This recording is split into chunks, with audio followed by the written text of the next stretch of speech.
Welcome back and thank you for staying with us as we delve into the second topic of discussion this morning. In 25 years of democracy, Nigeria's 99 constitution has undergone 5 amendments, costing billions of naira, yet yielding limited results. Despite high expectations, the constitutional amendment process has been slow and often ineffective. Amendments have occurred twice under President Yar'Adua and 3 times under President Buhari, addressing issues like age qualifications for political offices and INEC's funding. However, former President Jonathan vetoed proposed changes in 2015, citing irregularities. Stakeholders believe the sluggish pace of amendments hinders Nigeria's ability to address new challenges and adapt to changing circumstances. Meanwhile, Professor Ernest Ojukwu, Senior Advocate of Nigeria and President of the Network of University Legal Aid Institutions, NOLA in Nigeria, has argued against calls for constitutional changes, asserting that Nigeria's real problem lies with its leaders. And still with us in the studio are Mr. Akefa Tuke and Mr. Shegu Shokbito. Gentlemen, thanks for staying with us. You're welcome. The issue of constitutional amendment is on the table again, is on the front burner. And remember, away from constitutional amendments, seeking to make fresh provisions and alterations in the constitution to move the country forward. Like about 2 weeks ago, we had the Petroids led by Emeka Anyoko, former Secretary General of Commonwealth, say, look, we need to sit down again and talk about how to make this union work. But one lecturer, one senior advocate of Nigeria, Mr. Ernest Ojukwu, has come out to say, no, there's nothing wrong with the Constitution. I think it's a human factor. Because we have spent so much doing constitutional amendments. Shegu, what do you think? Is it really a human factor, or do you agree with Professor Ojukwu? I think it's a bit of both. I think that our Constitution is not as bad as the results we're achieving. And I think that has to be said clearly. The Constitution is flawed, and it is fundamentally flawed. Don't get me wrong. It's very flawed. But as flawed as it is, we can do far better with it. If the people that are running the country choose to simply follow the provisions of that Constitution, the challenge we have had over the last 25 years is the Constitution is only a tool that is convenient to be referred to when the interests of the political class are affected. When they're not, everything is fine. So that's on the one hand. We can do better as a people, just our leadership, the Nigerians themselves, to make more demands of the current system. If we do that, we will achieve some results, guaranteed. We're not doing enough with the document we have. However, the document itself is fundamentally flawed. That's why I say it's a bit of both. And I think that we've got to definitely take the bull by the horn. Let me just say this quickly, okay. Chukuma. Okay.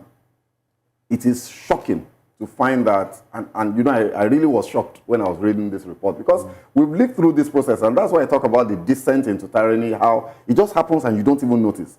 I was shocked to find that all of the provisions, the major amendments to this Constitution, have related to political office and how to gain power. Now I want to ask, the fundamental issues that we're dealing with as a country have been left untouched. So do we really have a constitution? Given the fact that what some Nigerians are saying now is that what we have is more like a document being handed over to democratically led people by the military. No, we do have a constitution. That's why I said, look, how can we say we don't have a constitution? It's the constitution that determines the elections that we hold every 4 years, how you fill the public offices that we have, how you appoint people into government, what the police does, what the police doesn't do, how the military behaves. It's all guided by that document. So we do have a constitution, and we are running it. I'm saying that we're not running it with sincerity, and it needs to be amended. And the amendments that we're making are being made by people who are looking out for their own interests. So we know, for example, that the fundamental problem that this country has is a structural one. Is the fact that we're operating top-down instead of bottom-up. We are operating a system where we're sharing resources instead of building resources. So we need to change the direction, the dynamics, from sharing of money to building money together at the subnational level and contributing to a center that maintains common administrative structures. Okay. So changes that go in that direction have not been touched. in 25 years. The Ojukwu is saying this in the light of the fact that, you will agree with him that Nigeria hasn't always been like this. It's more like there's been this kind of our unity has been punctured a little bit, within the last 9-10 years or so. I think he's saying this in the light of the fact that this same constitution was operated by a certain man, Olusegun Obasanjo. There was peace in the land. Resources were equally redistributed. Another Yar'Adua came and did the same thing. There was peace in the land, save for the fact of what happened in the Niger Delta area, which he was able to address. Then came Jonathan, and there was still peace in the land until a certain man made on the scene and everything started tumbling upside down up until this moment. Like our fault lines, the cleavages are very clear. So in the light of these things that I have said, do you still think that the Constitution has structural flaws? Absolutely. And which are the flaws? Absolutely. Devoid of human factor. Absolutely. I don't think that, the issues that we had and that we have today, if you talk about revenue, sorry, Shegu, you talked about revenue. Yes. I also know that Obasanjo did move the revenue formula and absolutely. gave the Niger Delta 13% derivation, so... I understand that. What I'm saying is that, look, all of the issues surrounding, the issue you are alluding to will be addressed if we have a constitutional amendment that guarantees that the different people that are coming together can own what they have. We live on land, and that land has resources. We live on water. The water has resources. Can we take those resources? Can we exploit them? Can we commercialize them and derive economic value from them in a manner that will spread prosperity to all of the people in those places, whilst we are ensuring that the borders that bind us together, our foreign policy disposition, and those other commonalities are maintained at the center, that is funded by those people that are generating the economic value of the country. Instead, Shegu, we didn't need need to do a constitutional amendment before the federal government created NDDC, and in the past years... Chukuma, what is the value of the NDDC? What have they achieved? Shegu, are you aware that the NDDC has received in excess of 25 trillion naira? Precisely my point. So the point is that... is it not a human factor? It's not a human factor. The NDDC as an institution is a political contraption for the dispensation of patronage. So it's a human factor? It's not a human factor. It's a structural problem. Is it run by aliens? That organization is an aberration. It shouldn't exist, in my opinion, because what you need to drive development of Niger Delta is not a commission. It is an accountable governor who is developing his resources in his own state and sharing that prosperity derived therefrom with these people. Why would the commission? Why do you need a commission? Why do you need a commission to develop? Are you not saying it is the system of government to run, not just the what's it called, the constitution? Are you of the opinion that what is causing the issue in Niger Delta now is the system of government to run in Nigeria, whereby everything goes back to... We're sharing money. It's a sharing system. So now what we've done is that we say, Niger Delta, you people are the ones bringing the oil. Okay, take a larger share. Okay. That is, the thinking is an aberration. We will never make progress as long as we think that way. All right, Mr. Akin Fatunke, let's bring you into the conversation. Nigerians are of the opinion that this constitution we're running shouldn't even be there, given the fact that it was brought by a particular individual. People were not called when this constitution came to be. There's nothing like Nigerians referendum now, seeking opinion of Nigerians before the constitution came into being. Are you of the opinion that the constitution of Nigeria is what we're having as a challenge, or is it a leadership problem now? You see, Shegun tried to do some untangling, and I listened to him very carefully. He sets me back to our independence, when two leaders got together and said, we're going to have a look at Nigeria. Nnamdi Azikiwe said, we don't have issues. And the Sultana of Sokoto said, hey, Nnamdi, let's accept that we have issues and we must tackle them. You see, this function, for us to keep on patching and patching and patching and believing that because we are patching and patching, we are moving ahead, you are deceiving, you are kicking you are kicking the can down the road. We don't have a constitution properly aligned. And I'm happy in your intro. So very happy in your intro. I mean, you started mentioning it's not a Bola Tinubu, it's a Bola Tinubu thing. No, it is an involvement that has not worked. When Olusegun Obasanjo came in and he got sworn in, the constitution was not available. Some people were tinkering with the constitution. Professor Adudu was doing a lot of tinkering with the constitution. This same constitution that we are talking about, we don't have a functional constitution.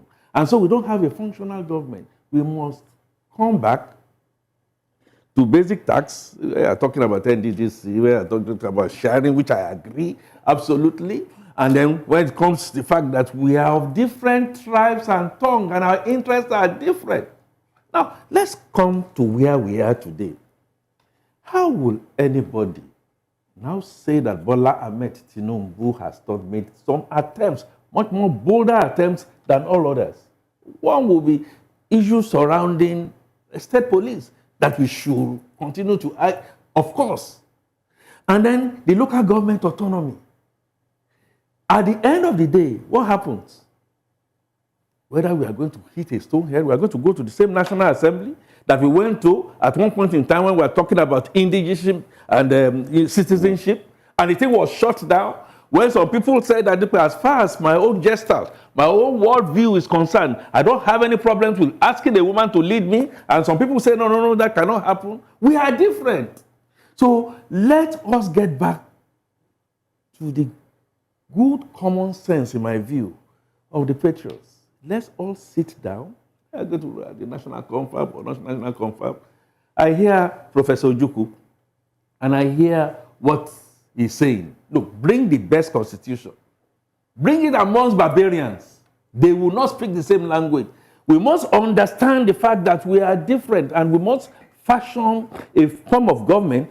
Chukwuma, you made a very good point initially to say that, okay, it was being run properly. We were patching and patching and patching.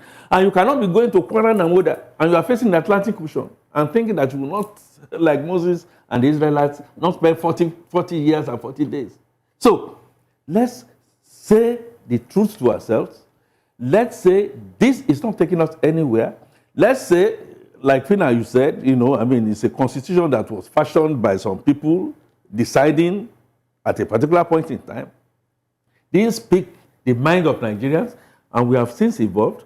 And Chukma, I like the aspect that you say everything was working until one point in time when a particular person, you're talking about the last elections.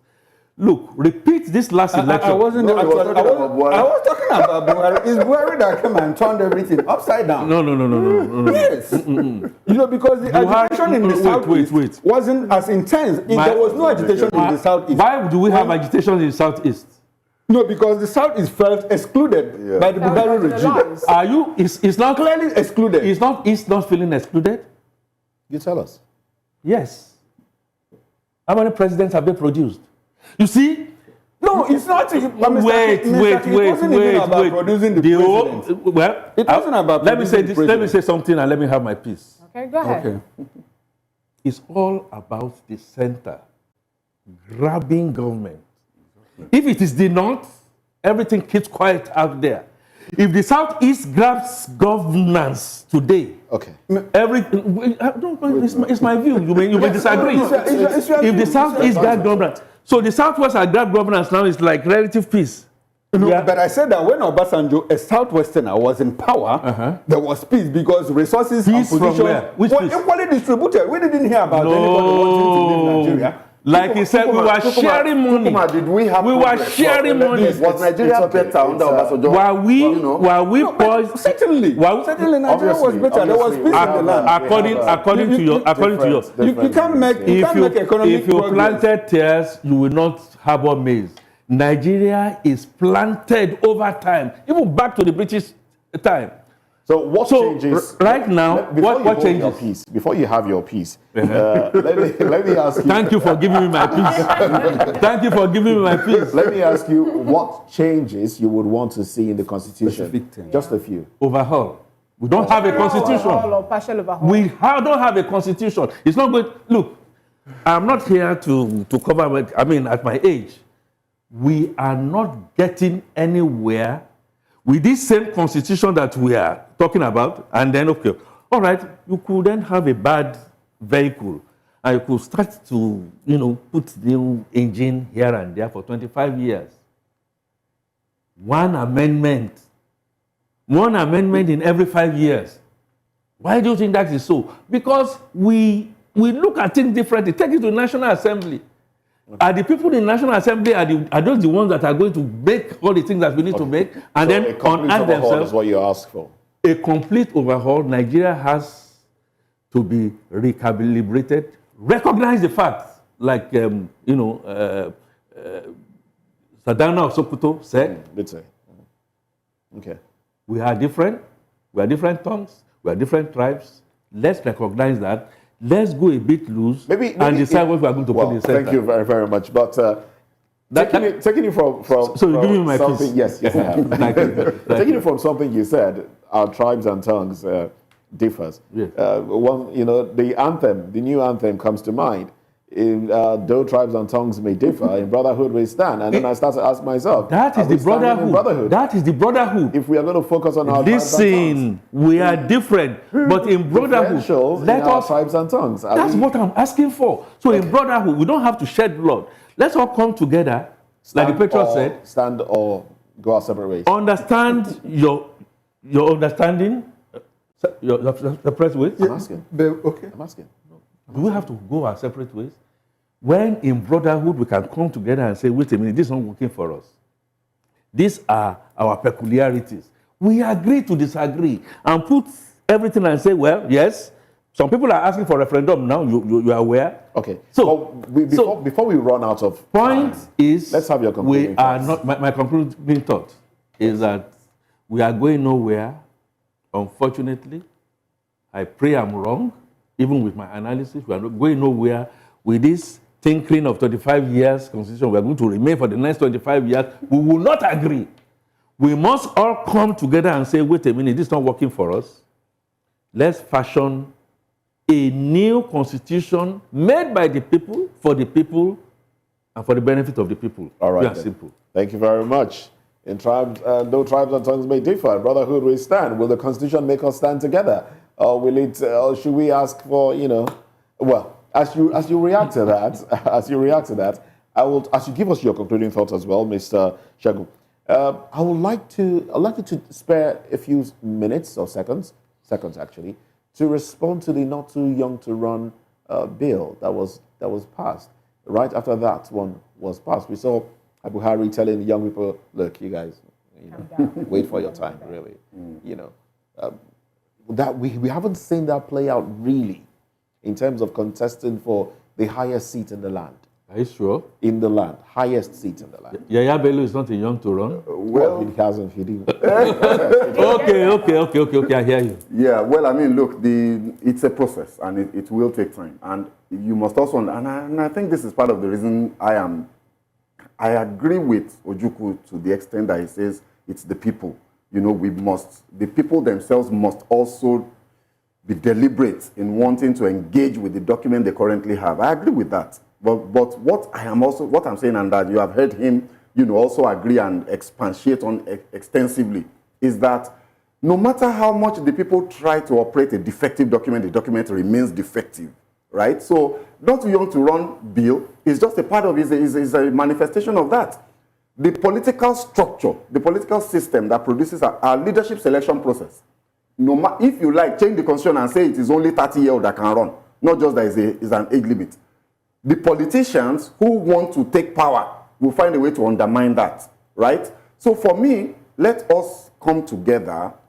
If you ask me the question you asked him, what are the changes that I want to see? Number one, the most fundamental provision of this constitution that must be changed is the right to referendum. I'm shocked to my bones that we have a constitution that does not allow the people a say in how they want things done on any issue whatsoever, right? So we need an amendment that puts the provision for a referendum. Then we need to devolve powers.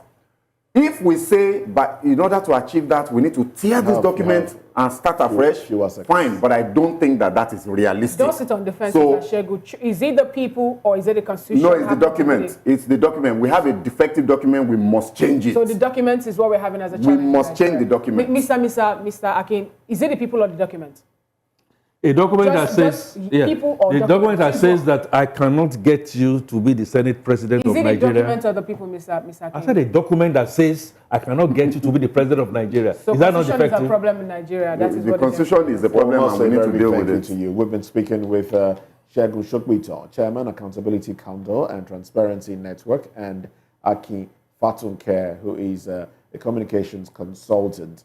And, you know, he has a whole lot of other feathers to his cap there. But we'll just leave it at I always put on a cap, so we'll that's just why. leave it at that one. For now, we must say very thank you to you for coming. Thank you very much. And Always we'll a see you pleasure next today. time. We'll see you. By We'll see you special next grace time. By the special grace of God for having us. Stay with us as we get into trends right after this break.